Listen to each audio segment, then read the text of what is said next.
किसी भी प्लांट में अगर फ्लावरिंग नहीं होती, बड्स नहीं बनते, तो प्लांट की ग्रोथ नहीं होती। तो इस तरह के प्लांट में आप ये फर्टिलाइज़र डाल सकते हैं जो मैं आज आपसे शेयर करने वाली हूँ। और ये एक तरह का फर्टिलाइज़र भी है।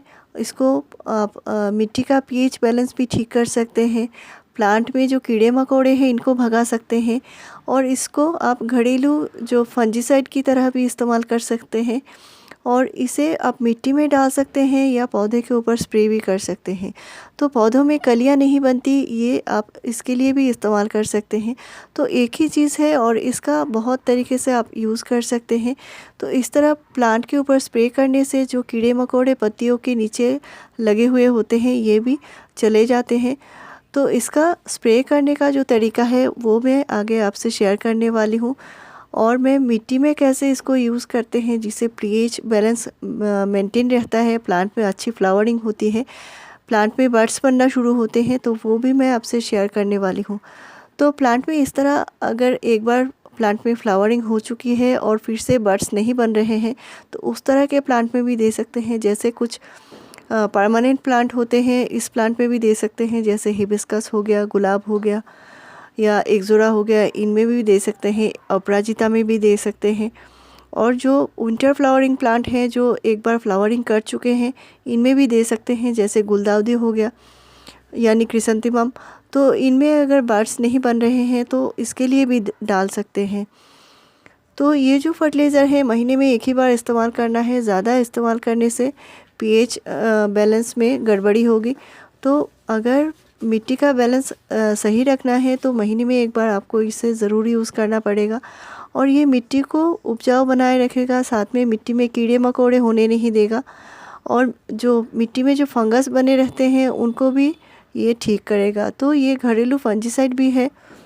तो होममेड फर्टिलाइज़र, ऑर्गेनिक फर्टिलाइज़र मैं हमेशा से ही आपसे शेयर करती जा रही हूँ, और इनका रिज़ल्ट जो है 100% होता है। और मैं अपने प्लांट में हमेशा ये इस्तेमाल करती हूँ, अपने हिबिस्कस में देती हूँ, गुलाब में देती हूँ, और मेरे जो एक्सोरा के प्लांट है वो उनमें भी मैं इस्तेमाल करती हूँ, आपने देखा भी होगा। और ये भी एक घरेलू फर्टिलाइज़र है जो आप घर में शायद फेंक देते होंगे, तो इसको भी प्लांट में इस्तेमाल कर सकते हैं। ये क्या चीज़ है? ये है जो छेने निकालने के बाद जो पानी बचता है वो पानी है, यानी दूध जब फट जाती है, जब हम फाड़ के छेना निकालते हैं, उसके बाद जो पानी बचता है, जो पानी हम फेंक देते हैं, ये पानी आप पौधों में इस्तेमाल कर सकते हैं। इससे क्या होगा, पौधों को बहुत सारा प्रोटीन मिलेगा, अमाइनो एसिड मिलेगा, बहुत सारे न्यूट्रिशन मिलेंगे, और इसको आप अच्छे से डाइल्यूट करके पौधों में डाल सकते हैं। इससे भी बढ़िया फ्लावरिंग ले सकते हैं। तो इसका जो रिज़ल्ट है बहुत बढ़िया होता है। मैं महीने में एक बार इसको अपने प्लांट में डालती हूँ। ये मिट्टी को उपजाऊ बनाएगा, साथ में मिट्टी को एसिडिक बनाएगा, इससे प्लांट में फ्लावरिंग भी होती है। तो इसको कभी मत फेंकिए। इसमें मैं फिटकरी या विनेगर का इस्तेमाल करती हूँ। ये इसमें एसिडिक जो नेचर है, इससे मिट्टी एसिडिक बनती है और पौधों में बढ़िया से बढ़िया ग्रोथ होती है, फ्लावरिंग भी होती है। मिट्टी एसिडिक इसलिए बनना ज़रूरी है ताकि पौधे जो न्यूट्रिशन लेते हैं, इसके लिए मिट्टी एसिडिक बनना ज़रूरी है, और इससे पौधे हेल्दी बने रहते हैं, पौधों में ग्रोथ अच्छी बनी रहती है और फ्लावरिंग भी होती है। तो आप देख सकते हैं मेरे एक्सोरा में अभी भी फ्लावरिंग हो रही है, इसमें कोई डोर्मेंसी का पीरियड है ही नहीं।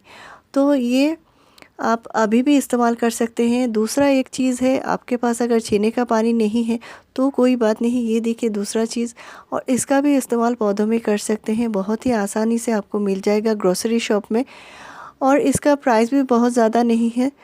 तो ये जो फिटकिरी होता है ये यही है, और इसको बहुत आसानी से पौधों में इस्तेमाल कर सकते हैं। लेकिन इसको सावधानी है फ्रेंड्स, इसका मात्रा का ध्यान रखना है, और इसको महीने में एक ही बार इस्तेमाल करना है।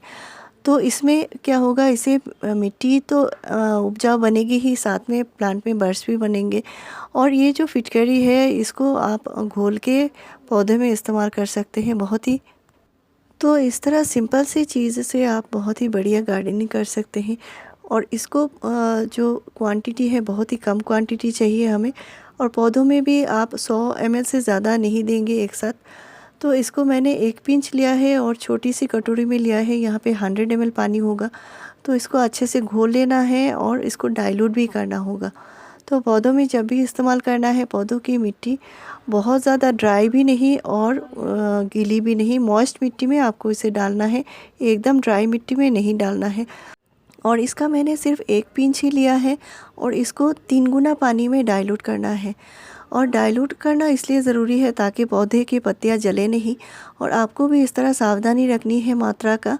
आपके जो फ्लावरिंग प्लांट हैं इनमें ज़रूर दीजिए, और इसको महीने में एक बार इस्तेमाल करने से बहुत बढ़िया रिज़ल्ट आपको भी मिलेगा।